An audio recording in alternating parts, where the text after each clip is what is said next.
मैं doctor Anju Sharma, department of chemistry, government girls college Ajmer. आज मैं आपको बीएससी पार्ट फर्स्ट के फर्स्ट पेपर का टॉपिक नोबल गैसेस के बारे में बताऊंगी। जैसा कि हम लोग पीरियोडिक टेबल में देखते आए हैं, नोबल गैसेस जो होती हैं वो ग्रुप 18 के मेंबर होते हैं। यूनिक ग्रुप होता है ये, और यहाँ पर all members are gases at ordinary temperature and pressure. ज़्यादातर हम लोग क्या देखते हैं पीरियोडिक टेबल में कि अलग अलग फिजिकल स्टेट है किसी एक पर्टिकुलर ग्रुप में। अगर हम एलिमेंट्स को देखेंगे, पर यहाँ पर सभी मेंबर्स जो है वो गैसियस फॉर्म्स में हैं। नोबल गैसेस को इनर्ट गैस या रेयर गैसेस भी कहा जाता था, पर बेसिकली इनकी जो नेमिंग है it prove to be wrong. ऐसा क्यों हुआ कि इनर्ट गैस मतलब इनर्ट मीन्स जो रिएक्टिव नहीं हो, जो क्रियाशील नहीं हो, तो हम इसको इनर्ट नहीं कह सकते क्योंकि ज़ेनॉन और एडॉन जो हैं वो रिएक्टिव हैं, क्रियाशील हैं। और दूसरा रेयर गैसेस इसको नाम दिया गया, तो वो भी एकदम सही नहीं है क्योंकि आर्गन जो है वो एटमॉस्फेयर में हाई प्रोपोर्शन में यानी बहुतायत में पाई जाती है। तो ये दोनों इनके करेक्ट नेम नहीं था, तो finally it is correctly named as noble gases.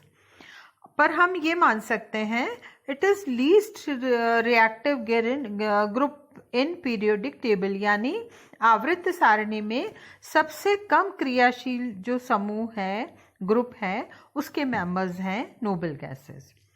Zero group भी हम इसको कहते हैं, और ग्रुप ज़ीरो इनएक्टिविटी को शो करता है और ज़ीरो वैलेंसी को शो करता है।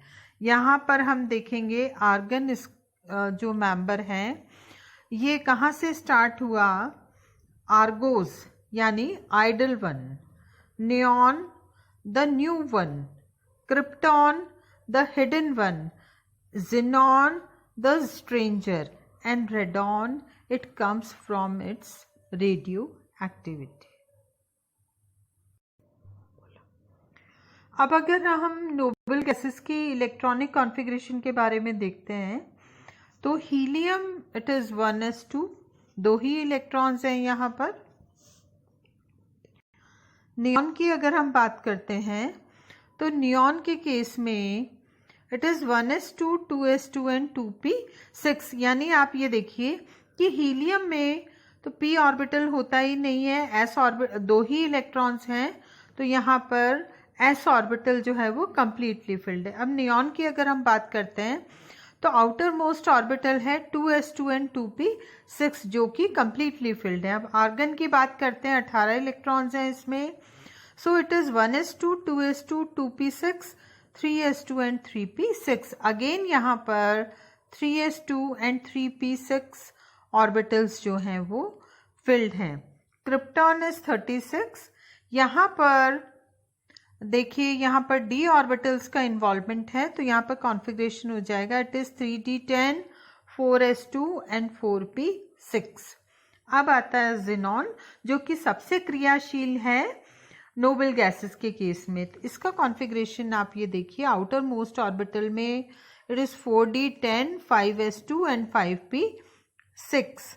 अब हम देखेंगे रेडॉन, इट इज़ 86, और यहाँ पर f ऑर्बिटल्स का भी इन्वॉल्वमेंट है, और आउटर मोस्ट ऑर्बिटल का इसका कॉन्फ़िगरेशन है 4f14, 5d10, 6s2 and 6p6। यानी इन सभी नोबल गैसेस के केस में हमने ये देखा कि आउटर मोस्ट ऑर्बिटल कंप्लीट है, और जब ये आउटर मोस्ट ऑर्बिटल कंप्लीट होगा तो नेचुरली इनकी जो क्रियाशीलता है वो कम होगी, ना इनमें से इलेक्ट्रॉन निकालना आसान होगा और ना इनमें इलेक्ट्रॉन ऐड करना आसान होगा।